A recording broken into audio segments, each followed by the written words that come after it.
in a group of 24 students, the number of students who studied physics only is twice the number who studied both mathematics and physics. If there are 12 students who study mathematics and 2 students who studied neither, draw a Venn diagram to find the number of students who studied mathematics only and the number of students who studied physics. Okay, so drawing a Venn diagram. So the rectangle represents the total number of students, the universal set.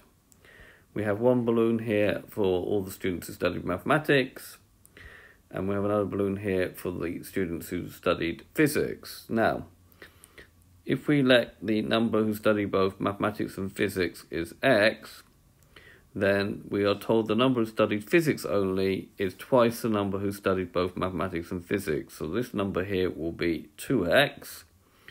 And then we know altogether here there must be 12, because 12 students study mathematics, so we'll work out here that this bit here will be 12 minus x, and then we have 2 out here. Now we know that the number in the universal set is 24, so these all add up to 24. So forming an equation, and this is probably the best way to do it, we're going to have 12 minus x plus 2x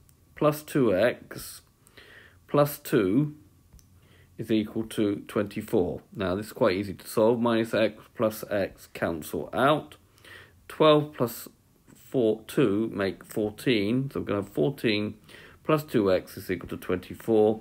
Therefore 2x will be equal to 10. Dividing both sides by 2, we're going to have that x is equal to 5. Right, if we go back to our Venn diagram, this one here will be 5. This one here will be 10. And this one here will be 12 minus 5, which is 7.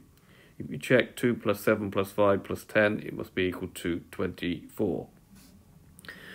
Right, we want the number of students who studied mathematics only, which is this area here, all right, because these people study maths and physics. So that's going to be the number, if in set notation, it's m intersected with not p, so it's all of m intersected with not p will give you this region here. This is something you should really learn. So that will be equal to 7. Okay, and then we are asked the number of students who studied physics. Okay, so the number of students who studied physics are these 5 here and these 10 here. There's going to be 5 plus 10, which makes 15. So this has been a video to show you how to draw a Venn diagram in order to solve a problem. I hope you've understood, and I thank you very much for watching.